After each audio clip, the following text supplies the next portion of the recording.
भगवान शंकर हे त्यांच्या स्वभावाने अत्यंत भोळे आहेत. म्हणूनच तर सर्वजण त्यांना प्रेमाने भोळे महादेव असं म्हणतात. शिवलिंगावर एक तांब्याभर पाणी अर्पण केलं, एक बेलपत्र वाहिलं किंवा अगदी मनापासून ओम नमः शिवाय म्हटलं तरी ते आपल्या भक्तांवर प्रसन्न होतात, त्यांची मनोकामना पूर्ण करतात, अशी आपल्या सर्व शिवभक्तांची प्रामाणिक श्रद्धा आहे. मात्र महादेवांच्या पूजेत एक गोष्ट आपण नेहमी ऐकतो, ती म्हणजे शिवलिंगावर हळद वाहू नये किंवा शिवपिंडीवर हळद वाहणं वर्ज्य मानलं जातं. मग आता प्रश्न असा पडतो, हळद तर आपल्या हिंदू धर्म संस्कृतीमध्ये अत्यंत पवित्र मानली जाते. अगदी लग्नातील हळदीचा समारंभ असो, देवी देवतांची पूजा असो, गृहप्रवेश, वास्तुशांती किंवा लग्नाच्या अक्षता तयार करण्यापासून अनेक शुभ कार्यांपर्यंत हळदीचा वापर हा आवर्जून केला जातो. मग अशी पवित्र हळद महादेवांना का बरं अर्पण केली जात नाही? ती वाहिली तर काही दोष लागतो का, की यामागे एखादं शास्त्रीय कारण आहे? आणि याहूनही मोठा प्रश्न, खंडोबा हे तर भगवान शिवांचेच अवतार मानले जातात आणि जेजुरीमध्ये लाखो किलो हळदीचा भंडारा देखील त्यामुळे उधळला जातो. भक्त स्वतःही हळदीने न्हावून निघतात. मग तिथे जर का हळद चालते तर शिवलिंगावर का म्हणून नाही? मंडळी, आजकाल आपल्या समाज माध्यमांवर या विषयाबद्दल तसे अनेक व्हिडिओ फिरत आहेत. कोणी म्हणतं हळद वाहिली तर पाप लागतं, कोणी म्हणतं महादेव रागावतात, तर कोणी म्हणतं हे सगळं चुकीचं आहे. पण खरंच धर्मग्रंथ या बाबतीत काय सांगतात? शैव परंपरा काय सांगते? आणि खंडोबाच्या पूजेत हळदीला इतकं महत्त्व का आहे? आजच्या या व्हिडिओमध्ये आपण कोणाच्याही श्रद्धेला धक्का न लावता परंपरा, शास्त्र आणि लोकपरंपरा या तिन्हींच्या आधारे हा विषय समजून घेणार आहोत. कारण हिंदू धर्माचं सर्वात मोठं वैशिष्ट्य म्हणजे प्रत्येक परंपरेमागे काही ना काही कारण हे अवश्य असतं आणि ते कारण जर का आपण समजून घेतलं तर आपली श्रद्धा ही त्यामुळे आणखी दृढ होते. म्हणून हा व्हिडिओ शेवटपर्यंत नक्की पहा, कारण शेवटी मी तुम्हाला अशी एक गोष्ट सांगणार आहे ज्यामुळे शिवलिंगावर हळद का वाहत नाही आणि खंडोबाला मात्र ती का वाहतात, या दोन्ही प्रश्नांची उत्तरं तुम्हाला एकाच वेळी मिळतील. चला तर मग सर्वप्रथम हे जाणून घेऊया की हळदीला आपल्या धर्मामध्ये इतकं पवित्र स्थान का म्हणून दिलं गेलं आहे. तर नमस्कार मंडळी, मी शीतल आणि आपण पाहताय दिल्लीकर मराठी. तुम्ही जर आपल्या चॅनेलवर पहिल्यांदाच आलेला असाल, अजूनपर्यंत सबस्क्राईब केलेलं नसेल, तर हे आपलं धार्मिक व्हिडिओंचं चॅनल आहे दिल्लीकर मराठी. यावर तुम्हाला वेगवेगळ्या प्रकारच्या सणावारांचे व्हिडिओ, व्रतवैकल्यांचे व्हिडिओ, वास्तुशास्त्रीय, ज्योतिषशास्त्रीय उपाय या सर्व प्रकारचे व्हिडिओ पाहायला मिळतील. त्यामुळेच म्हटलं चॅनेलला सबस्क्राईब करा आणि व्हिडिओ पाहत असताना कमेंट्समध्ये लिहा ओम नमः शिवाय. चला तर मग आजच्या व्हिडिओला सुरुवात करते. मंडळी, शिवलिंगावर हळद का वाहत नाही हे समजून घेण्यापूर्वी आपण आधी एक गोष्ट समजून घेतली पाहिजे, ती म्हणजे हळदीला आपल्या हिंदू धर्मामध्ये इतकं महत्त्व का दिलं गेलं आहे. कारण ज्या वस्तूला आपल्या धर्मामध्ये मानाचं स्थान असतं ती एखाद्या देवतेला अर्पण केली जात नाही असं ऐकलं की आपल्याला नक्कीच आश्चर्य वाटतं. तर हळद ही फक्त स्वयंपाकघरामध्ये वापरली जाणारी वस्तू नाही किंवा पदार्थ नाही. भारतीय संस्कृतीमध्ये हजारो वर्षांपासून तिला मंगल, पवित्रता आणि आरोग्य समृद्धीचं प्रतीक मानलं गेलं आहे. म्हणूनच लग्नाच्या आधी नवरा नवरीला हळद लावण्याची प्रथा आहे. गृहप्रवेश असो, बारसं असो, मुंज असो किंवा कोणताही शुभ धार्मिक विधी असो, हळदीचा वापर जवळजवळ प्रत्येक ठिकाणी आवर्जून दिसून येतो. यामागे फक्त धार्मिक कारण नाही, तर आयुर्वेदामध्ये सुद्धा हळदीसारख्या या मसाल्याच्या पदार्थाला अत्यंत महत्त्व दिलं गेलं आहे. हळद शरीरासाठी गुणकारी मानली जाते. ती शुद्धतेचं आणि आरोग्याचं प्रतीक देखील समजली जाते. याच कारणामुळे पूर्वीच्या काळात प्रत्येक घरात हळदीला विशेष स्थान होतं. पण आणखी एक गोष्ट लक्षात घ्या, हळद विशेषतः गृहस्थाश्रम, मंगलकार्य आणि सौभाग्याशी जोडली गेली आहे. म्हणून देवीच्या पूजेत तसेच अनेक ठिकाणी विवाहित महिला हळदी कुंकू वाहतात, स्वतःही त्या लावतात. यावरून एक प्रश्न निर्माण होतो, जर हळद इतकी शुभ आणि पवित्र असेल तर भगवान शिवांच्या पूजेत ती का टाळली जाते? तिथे पण वापरली पाहिजे ना. याचं उत्तर समजून घेण्यासाठी आपल्याला आधी शिवलिंग म्हणजे काय ते समजून घ्यावं लागेल. कारण शिवलिंगाचा अर्थ आपल्याला खरोखर काय आहे तो समजला की हळदीबद्दलची परंपरा समजायला देखील सुरुवात होते. म्हणून आपण जाणून घेणार आहोत शिवलिंग म्हणजे काय आणि त्याचं खरं आध्यात्मिक स्वरूप नेमकं काय आहे.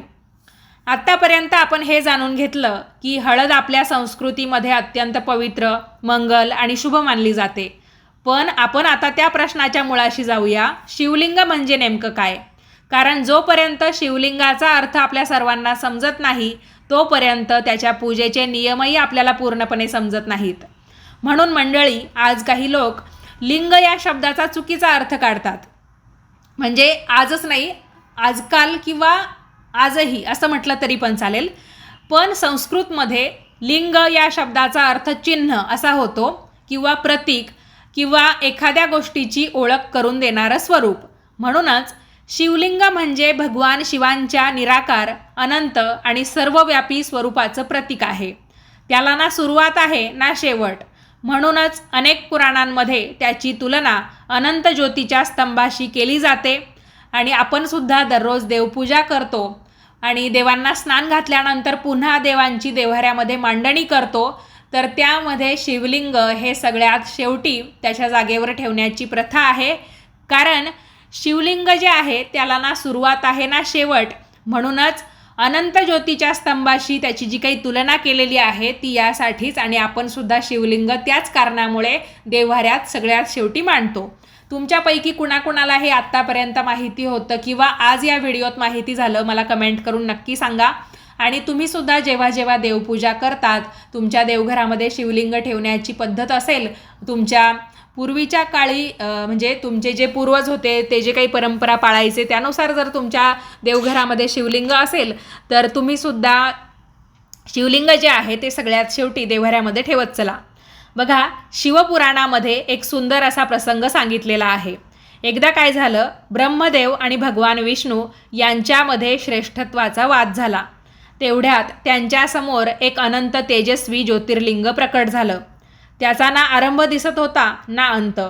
भगवान विष्णूंनी त्या ज्योतीचा तळ शोधण्याचा प्रयत्न केला तर ब्रह्मदेवांनी शिखर शोधण्याचा प्रयत्न केला. पण दोघांनाही त्याचा अंत काही सापडला नाही. तेव्हा त्या अनंत ज्योतीतून भगवान शिव तेथे प्रकट झाले. आणि या कथेतून एक संदेश असा दिला जातो, परमेश्वर हे अनंत आहेत. त्यांना ना मोजता येतं ना समजून घेता येतं. समजून घेण्याचा प्रयत्न आपण आवर्जून करू शकतो पण त्याची मर्यादा कुठेच नाही.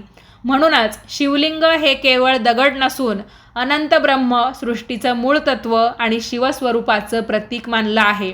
म्हणूनच शिवपूजेमध्ये प्रत्येक वस्तू विचारपूर्वक अर्पण केली जाते. जल का अर्पण करतात, बेलपत्रच का वाहतात, भस्म का लावतात, धतुरा आणि आकाची फुलं का वाहतात, या प्रत्येक गोष्टीमागे एक आध्यात्मिक अर्थ आहे.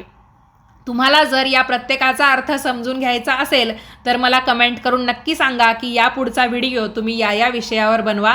म्हणजे शिवलिंगावर जलच का अर्पण करतात, बेलच का वाहतात किंवा भस्म का लावतात, तर असे प्रश्न तुम्ही विचारू शकता. मग त्याच्यावर आपण बघूयात की जास्तीत जास्त कमेंट कोणत्या विषयासाठी आहे, मग तसा आपला पुढचा व्हिडिओ येईल. बघा, हळद मात्र अनेक शैव परंपरामध्ये टाळलीच जाते. यामागे एक धार्मिक परंपरा आणि प्रतिकात्मक असा विचार आहे. आपण हाच प्रश्न सविस्तरपणे पाहणार आहोत.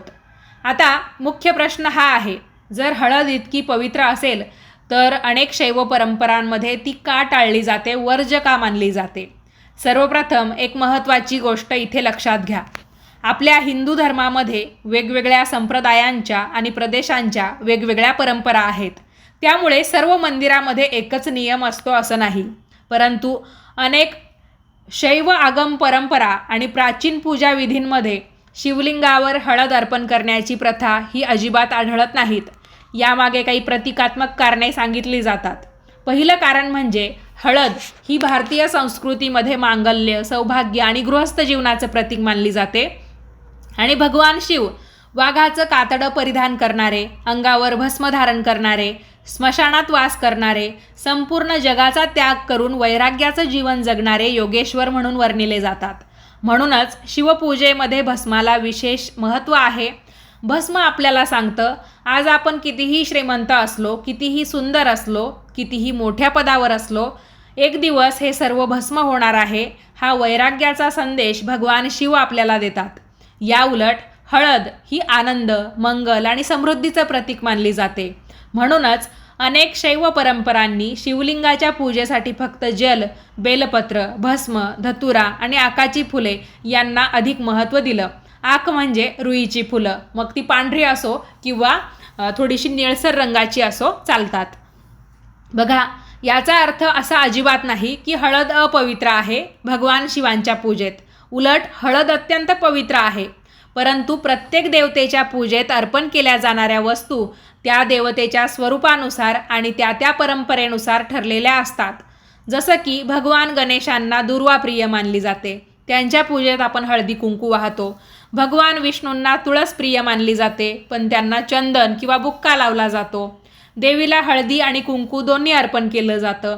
तसंच भगवान शिवांच्या पूजेमध्ये बेलपत्र, पाणी यांना महत्त्व दिलं गेलं आहे आणि त्यांना गंध म्हणून एकतर चंदन किंवा भस्म लावला जातो. पण आता सर्वात मोठा प्रश्न उरतो, जर हाच नियम असेल तर जेजुरीच्या खंडोबाला हळदीचा भंडारा का वाहिला जातो? खंडोबा तर महादेवांचेच रूप मानले जातात ना. आणि आपण जर का जेजुरीला गेला असाल तर नक्कीच पाहिलं असेल, अख्खा जेजुरी गड आपल्याला सोन्यासारखा पिवळा दिसतो, कारण तिथे भंडारा उधळलेला असतो. आणि प्रत्येकजण कसं भंडारा उधळून तर खंडोबाचं पुढे नाव घेतात, येळकोट येळकोट जय मल्हार, सदानंदाचा येळकोट. तळी भरताना सुद्धा तुम्ही हे पाहिलं असेलच. तर आत्तापर्यंत आपण जाणून घेतलं अनेक शैव परंपरांमध्ये शिवलिंगावर हळद वाहण्याची प्रथा का म्हणून नाही. पण आता सर्वात महत्त्वाचा प्रश्न येतो, जर खंडोबा हे आपल्या अखंड महाराष्ट्राचे कुळदेव आहेत आणि खास करून ते भगवान शिवांचेच रूप आहेत, तर मग जेजुरीमध्ये हळदीचा भंडारा का उधळला जातो? आणि जेजुरीच्या मंदिरांमध्ये तुम्ही जर शिवलिंग बघितलेले असतील तर ते सुद्धा हळदीने न्हावून निघालेले असतात. आता याच उत्तरामध्ये आपल्या संपूर्ण विषयाचं रहस्य दडलेलं आहे. मंडळी, खंडोबा हे महाराष्ट्र, कर्नाटक आणि इतर काही भागातील अत्यंत लोकप्रिय लोकदैवत आहेत. त्यांना मार्तंड भैरव, मल्हारी मार्तंड अशा नावांनी सुद्धा ओळखलं जातं. अनेक पुराण कथा आणि लोकपरंपरांनुसार भगवान शिवांनी मनी आणि मल्ल या 2 दैत्यांचा संहार करण्यासाठी खंडोबांचा अवतार धारण केला. याच विजयाच्या स्मरणार्थ जेजुरीमध्ये आजही मोठ्या भक्तिभावाने भंडारा उधळला जातो. आता प्रश्न पडेल, भंडारा म्हणजे नेमकं काय? तर भंडारा म्हणजे हळद. परंतु जेजुरीमध्ये ही हळद केवळ एक मसाला किंवा पूजेची वस्तू नसून ती विजय, तेज, मांगल्य, शौर्य आणि कृपेचं प्रतीक मानली जाते. म्हणूनच भक्त एकमेकांवर सुद्धा भंडारा उधळतात आणि हळदीला सोन्यासारखं महत्त्व तिथे दिलं गेलेलं आहे. म्हणूनच तर आपण खंडोबाच्या अनेक गाण्यांमध्ये ऐकतो किंवा एका गाण्यात तर खास करून उल्लेख आहे, सोन्याची जेजुरी गडाला 9 लाख पायरी. तर सोन्याची जेजुरी म्हणजे संपूर्ण जेजुरी गड हा हळदीने न्हावून निघालेला असतो. आणि आपण जर दर्शनाला गेलो, आपण आपल्या कपड्यांना, आपल्या स्वतःला कितीही जपलं तरीसुद्धा आपण जेजुरी गडावरून खाली येऊन बघा आणि आपले कपडे, आपले हातपाय, आपले केस सगळं काही हळदीने पिवळंच झालेलं असतं. तर याचा अर्थ हाच की संपूर्ण जेजुरी पिवळ्या रंगात न्हावून निघते आणि भक्तांना सुद्धा पिवळ्या रंगामध्ये न्हावून टाकते. हे दृश्य केवळ उत्सव नसून दैत्यांवर धर्माच्या विजयाचं प्रतीक मानलं जातं. याच कारणामुळे खंडोबाच्या पूजेत हळदीला अत्यंत महत्त्व आहे. मंडळी, यातून एक गोष्ट अगदी स्पष्ट होते, भगवान शिव आणि खंडोबा यांच्यात विरोधाभास हा मुळीच नाही. फरक आहे तो पूजेच्या परंपरेचा. शिवलिंगाची पूजा प्रामुख्याने शैव आगम आणि मंदिर परंपरेनुसार केली जाते, तर खंडोबाची पूजा ही महाराष्ट्रातील समृद्ध लोकपरंपरा, कुलदैवताची श्रद्धा आणि जेजुरीच्या शतकानुशतकांच्या रूढी यावर आधारित आहेत. म्हणून एका ठिकाणी हळद वाहिली जात नाही आणि दुसऱ्या ठिकाणी हळदीलाच सर्वोच्च मान दिला जातो. दोन्ही परंपरा आपापल्या ठिकाणी योग्य आहेत किंवा सर्वमान्य आहेत. म्हणूनच या दोन्हींची तुलना करण्यापेक्षा त्या जशा आहेत तशाच श्रद्धेने स्वीकारणं हेच अधिक योग्य आहे. पण याचा अर्थ असा आहे का की कोणत्याही शिवमंदिरामध्ये कधीच हळद वापरली जात नाही, की काही ठिकाणी यालाही अपवाद आहेत? पुढील भागात आणि व्हिडिओच्या शेवटच्या भागात आपण याचं अगदी स्पष्ट उत्तर जाणून घेऊ. मंडळी, आत्तापर्यंत आपण हे पाहिलं हळदीचं धार्मिक महत्त्व, शिवलिंगाचं स्वरूप, अनेक शैव परंपरांमध्ये शिवलिंगावर हळद का वाहिली जात नाही आणि खंडोबाच्या पूजेत तर हळदीलाच पहिलं स्थान आहे. आता शेवटचा आणि महत्त्वाचा प्रश्न, मग भक्तांनी नेमकं काय करावं? जर एखाद्या मंदिरात शिवलिंगावर हळद वाहण्याची परंपरा नसेल तर त्या मंदिराच्या परंपरेचा आदर करावा. कारण हिंदू धर्म आपल्याला फक्त देवाची पूजा शिकवत नाहीत तर परंपरेचा आदर करायलाही शिकवतो. आणि जर एखाद्या प्रदेशामध्ये एखाद्या देवस्थानात किंवा विशिष्ट परंपरेमध्ये हळद अर्पण केली जात असेल तर त्या परंपरेलाही तितकाच मान द्यावा. धर्मात अनेक मार्ग आहेत, पण अंतिम ध्येय एकच आहे, श्रद्धा आणि ईश्वरभक्ती. मंडळी, यामुळे लक्षात ठेवा, भगवान शिवांना केवळ महागड्या वस्तू प्रिय आहेत असं कुठेही सांगितलेलं नाही. त्यांना प्रिय आहे निर्मळ मन, निस्वार्थ भक्ती आणि सत्य आचरण. आपण जल अर्पण केलं, बेलपत्र वाहिलं किंवा अगदी मनापासून ओम नमः शिवायचा जप केला, श्रद्धा आपली खरी असेल तर महादेव नक्कीच प्रसन्न होतात, अशी भक्तांची श्रद्धा आहे. म्हणून या विषयातून आपण एकच संदेश घेऊया, एका परंपरेची दुसऱ्या परंपरेशी तुलना करू नका. शिवलिंगाची पूजा शैव परंपरेनुसार करा, खंडोबाची पूजा जेजुरीच्या आणि आपल्या कुलपरंपरेनुसार करा आणि दोन्ही ठिकाणी श्रद्धा, नम्रता आणि आपली भक्ती कायम ठेवा. मंडळी, आजचा हा व्हिडिओ तुम्हाला आवडला असेल आणि तुमच्या प्रश्नाचं समाधान झालं असेल, या विषयाबद्दल तुम्हाला काही नवीन माहिती मिळालेली असेल तर व्हिडिओला एक लाईक नक्की करा. तुमच्या कुटुंबियांना आणि मित्रपरिवाराला हा व्हिडिओ अवश्य शेअर करा, म्हणजे त्यांनासुद्धा त्यांच्या प्रश्नाचं उत्तर मिळून जाईल, त्यांच्या मनाचं देखील समाधान होईल आणि ही जी माहिती आहे ती अधिकाधिक लोकांपर्यंत पोहोचेल. आणि अशाच धार्मिक, पौराणिक आणि माहितीपूर्ण व्हिडिओंसाठी आपल्या दिल्लीकर मराठी चॅनेलला सबस्क्राईब करायला विसरू नका. भेटूयात पुन्हा पुढच्याच नवीन व्हिडिओमध्ये. तोपर्यंत सर्वांनी आपापली काळजी घ्या. तुमचा अमूल्य वेळ देऊन हा व्हिडिओ तुम्ही शेवटपर्यंत पाहिल्याबद्दल तुम्हा सर्वांचे खूप खूप धन्यवाद. हर हर महादेव. येळकोट येळकोट. जय मल्हार.